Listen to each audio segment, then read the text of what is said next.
O modelo da mentira petista, manipulação ao longo das últimas décadas, se divide até o limite, chegou agora justamente ao limite. Até onde vai essa mentira para que eles possam se manter no poder por mais 20 anos? Será que a sociedade vai continuar comprando isso? Eu acho que não. E as oportunidades estão passando debaixo de nossos olhos. Vamos olhar atentamente nas minúcias. E é isso que eu quero trazer ao debate. Vamos adiante.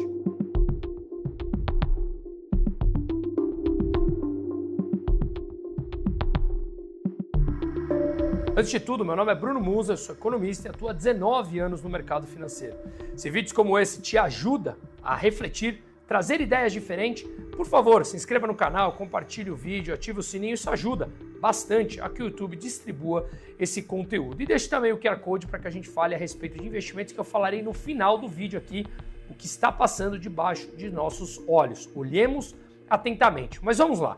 Desde o começo dos anos 2000, em que o mundo acreditava ainda naquela ideia utópica da própria esquerda, onde o Maduro tinha sido eleito democraticamente em 1998, Lula tinha todo aquele glamour em volta dele e tantos outros países aqui ao nosso redor que acreditaram na utopia socialista. Pois bem, o que eles diziam?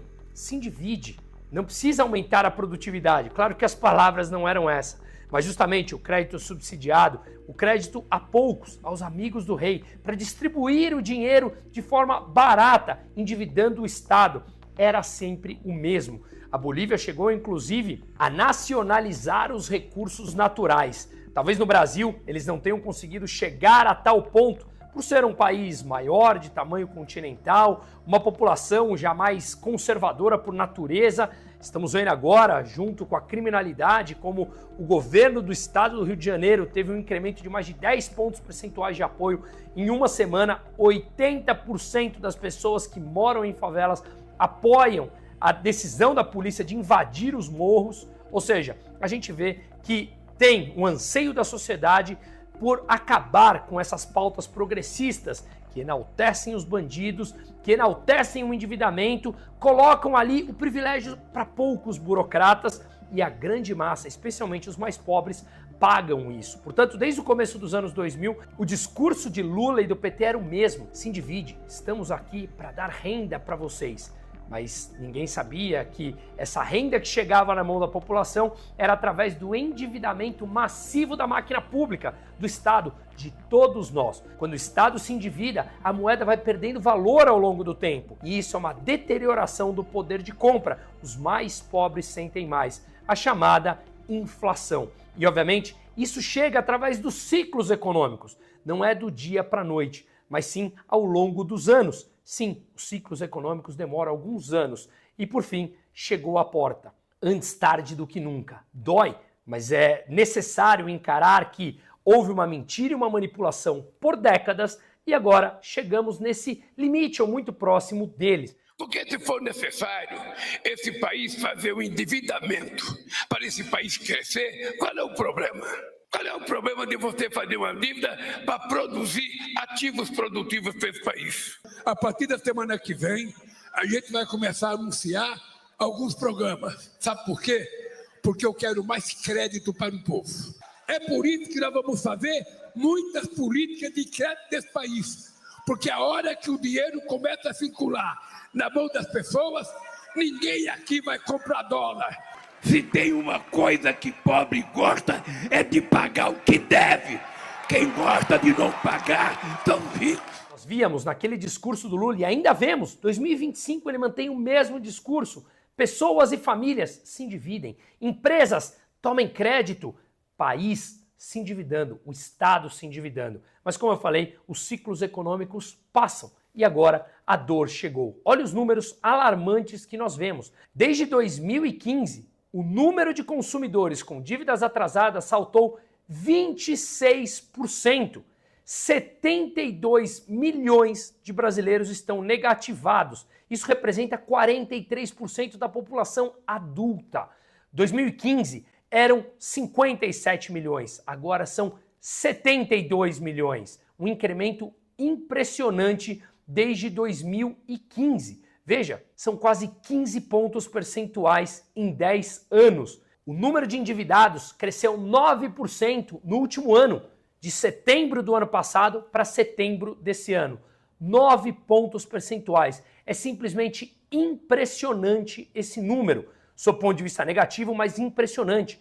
E talvez a população, e infelizmente, no geral, as pessoas apenas aceitam mudanças para sair da facilidade do discurso petista de estou aqui para te ajudar, estou aqui para te dar dinheiro, se endivide de forma mais barata, eu estou aqui para te dar crédito mais barato. Isso parece sedutor no curto prazo. Ocorre que há um endividamento do Estado massivo para que esse dinheiro possa chegar à população. E quando esse ciclo chega justamente nessas pessoas, quando o limite do endividamento bate no teto ou muito próximo dele, o Estado realmente começa a sofrer problemas. Os burocratas, porque há um endividamento massivo, a moeda perde valor, mais inflação e as pessoas começam a perceber que houve uma manipulação, uma mentira ao longo desses últimos tempos. Vejam isso, quase 31% das dívidas em setembro são até R$500. A cada 10 brasileiros, 3 têm dívida até R$500. E vemos aqui com dívidas maiores também, beirando 20% desses endividados entre R$1.000 e R$2.500. Mais 20% ali entre R$2.500 e R$7.500. Repito, 43% da população adulta brasileira está completamente endividada. E como o Estado se endividou muito ao longo dos últimos tempos, o Banco Central precisa manter a taxa de juros mais alta para conter a inflação que o governo provoca, dada a desvalorização da moeda ao longo dos últimos anos. Sempre repito esse dado. O real perdeu 90% do poder de compra desde 1º de julho de 1994 até hoje, do primeiro dia de circulação da moeda até hoje. Uma deterioração do nosso poder de compra geral, o que significa que o Estado se endividando mais precisa manter taxa de juros mais altas para conter essa desvalorização da moeda, ou seja, a alta dos preços resultante dessa desvalorização da moeda, graças ao endividamento que o governo vem fazendo ao longo do tempo e muito mais intensivo nesse governo, e, portanto, taxa de juros mais alta significa que essa dívida que as pessoas têm crescem ainda mais por conta desses juros altos, ocasionado justamente por um Estado endividado e se endividando ainda mais para manter essa manipulação e essa mentira e, obviamente, comprar votos. E o grande ponto aqui, a reincidência da população em se endividar mais ainda, ela é alta no Brasil. E muitos falam, falta apenas educação. Eu concordo. A questão é, qual educação? Quem vai educar financeiramente as pessoas? Há professores suficientes para educar a grande massa da população? Ou são pessoas que nunca foram ao mercado conhecer? E eu não falo mercado financeiro, eu falo minimamente ao mercado de trabalho, fora do âmbito acadêmico, que é extremamente relevante. Mas quem estará lá para dar essa educação à população de entender os pontos financeiros importantes? E justamente por isso, eu que trabalho aqui com a parte de investimentos, principalmente com clientes de alta renda, tem muita gente que não conhece o mercado, ou muitos não querem conhecer, mesmo tendo uma renda e um capital alto que a gente cuida aqui de investimentos. Mas a questão é que não fomos expostos ao longo de nossas vidas por esse processo de educação financeira. E hoje há pouquíssimos professores que estão aptos, preparados e conhecem a fundo todo esse mercado. Então é algo que demorará anos para se ajustar, mas é importante que comecemos, que a gente saia dessa manipulação e dessa mentira petista como um todo. Afinal de contas, o PT só sabe governar assim. As crenças que o PT tem estão enraizadas justamente nisso, transferir dinheiro à população endividando o Estado. Só que isso não gera incremento de produtividade, uma vez que, ao incrementar produtividade, as pessoas passam a conhecer mais, entendem mais de tecnologia, recebem mais informações e, obviamente, se tornam menos escravos da retórica e da narrativa petista como um todo. Portanto, isso gera mais liberdade e as pessoas deixam de votar nele. É por isso que o Brasil está estagnado em produtividade há pelo menos 30 anos em termos reais. Os números oficiais mostram justamente isso. E um dado importante que saiu hoje, justamente hoje que eu estou gravando, segunda-feira, a retração da indústria no Brasil perde força em outubro, mas o setor tem a maior perda de empregos em 2 anos e meio. A gente vê o Brasil passando por um problema fiscal urgente, que a gente já falou várias vezes aqui em vários vídeos. Agora, a gente vê o problema das dívidas, ou seja, famílias, empresas, todos endividados, além, obviamente, do Estado.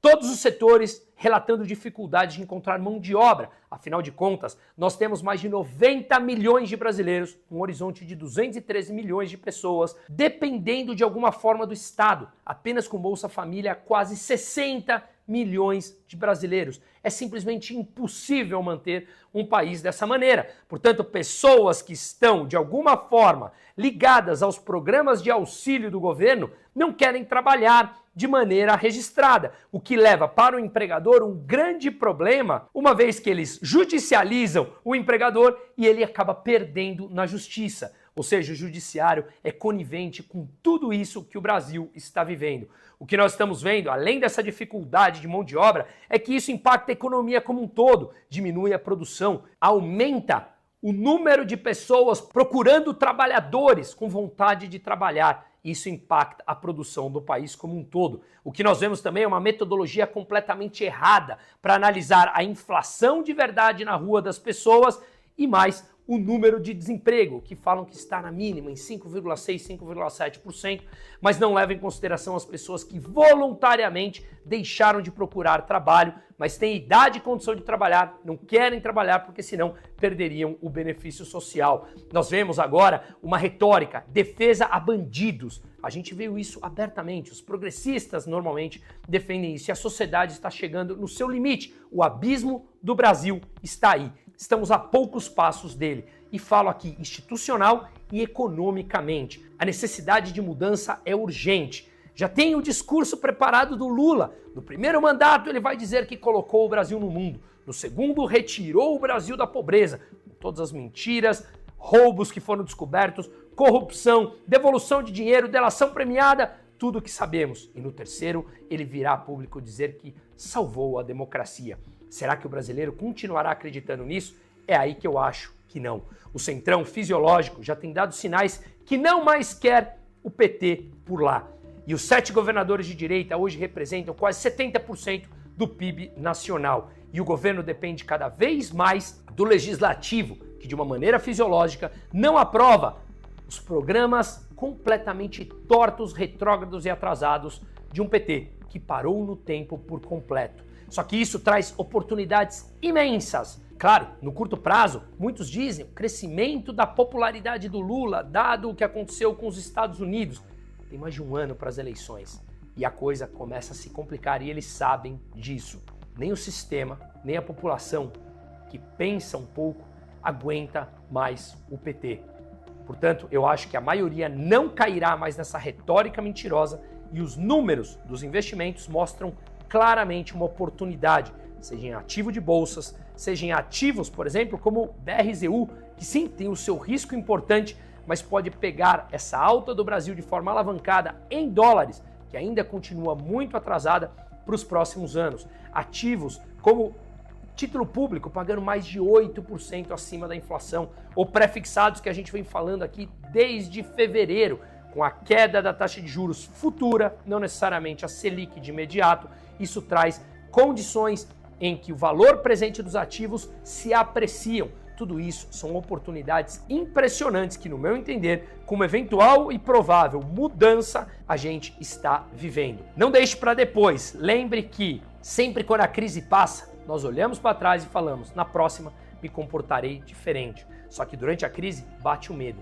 Será mais uma crise que você vai deixar a oportunidade passar? Me coloco à disposição, mas o mais importante é refletirmos. O Brasil não aguenta mais um modelo completamente ultrapassado. Seguimos.